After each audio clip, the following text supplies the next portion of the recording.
Kalian kenal kan akidah? Ya. Tahu nggak apa arti akidah? Ada yang tahu?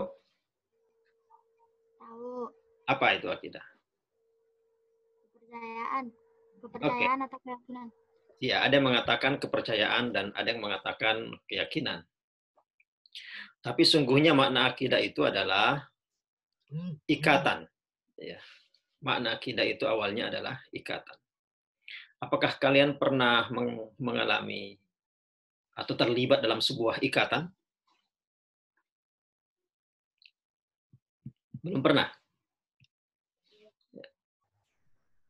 Ya, kita akan buktikan apakah kalian pernah terikat dalam sebuah ikatan.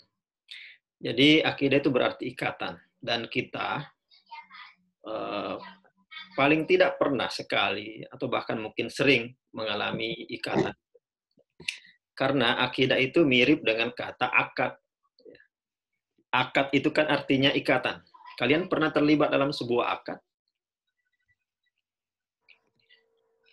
Nggak pernah? Ya.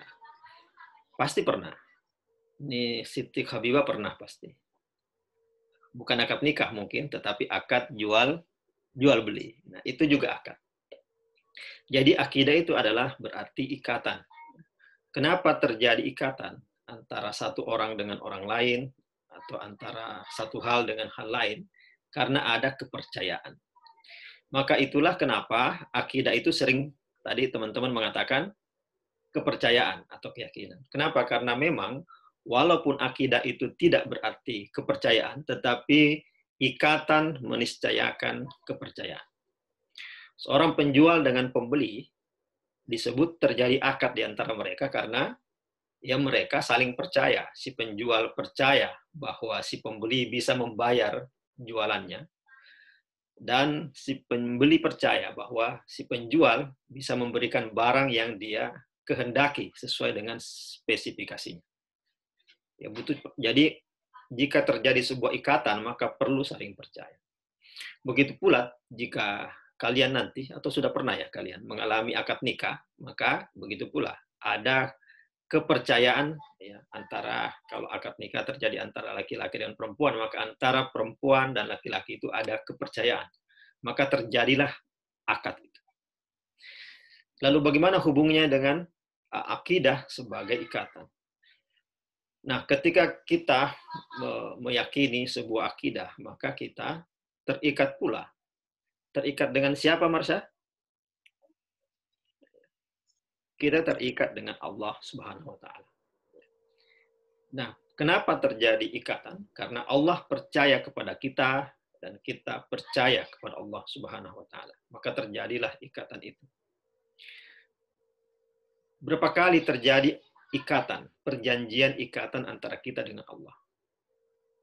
Sebelum kita yang atau umumnya diketahui kita mengalami ikatan dengan Allah itu adalah ketika kita mengucapkan syahadat. Jadi ketika kita mengucapkan asyhadu an la ilaha illallah wa asyhadu anna muhammadar rasulullah, maka terjadilah ikatan itu. Makanya itu disebut akidah. Percaya pada Allah dan kepada Rasulullah Muhammad SAW itu adalah akidah. Tetapi konon jauh sebelum itu kita sudah terlibat akidah dengan Allah Subhanahu wa taala. Terlibat ikatan. Jadi dalam Al-Qur'an diceritakan bahwa sebelum ruh ini ditiupkan, ya, Allah pernah menjalin ikatan dengan kita, menjalin perjanjian dengan kita. Ketika itu Allah bertanya, alastu bi rabbikum, di dalam Al-Qur'an ada disebut.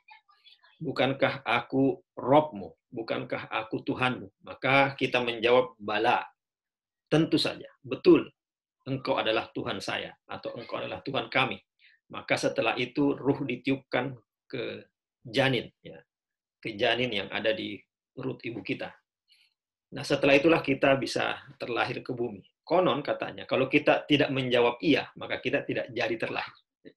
Jadi kita mengalami 2 kali ikatan akad dengan Allah Subhanahu wa taala, yaitu ikatan yang terjadi itu yang sebelumnya kita lahir, kadang disebut dengan ikatan primordial, dan kedua adalah ketika kita mengucapkan syahadat ya, dengan sadar ya, bahwa kita bersaksi bahwa tiada Tuhan selain Allah dan Muhammad adalah Rasulnya.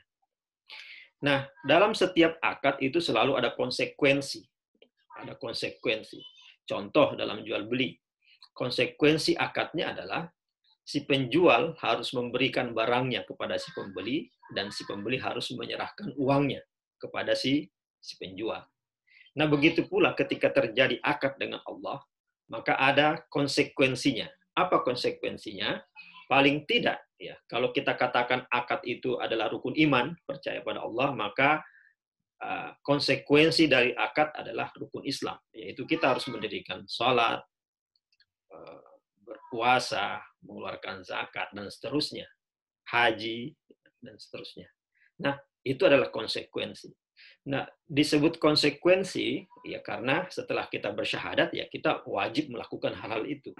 Makanya menjadi tidak wajib bagi mereka yang tidak mengucapkan syahadat, ya tidak wajib sholat. Kenapa? Mereka tidak ada ikatan. Ya. Jadi kalau teman-teman tidak mau sholat, gampang. Jangan menjalin ikatan dengan Allah Subhanahu Wa Taala dalam bentuk mengucapkan syahadat. Ada yang mau seperti itu? Pasti nggak mau, karena itu akan tidak selamat di akhirat nanti kita. Oke, itu penjelasan singkat tentang akidah. Mudah-mudahan ada manfaatnya. Silakan jika ada yang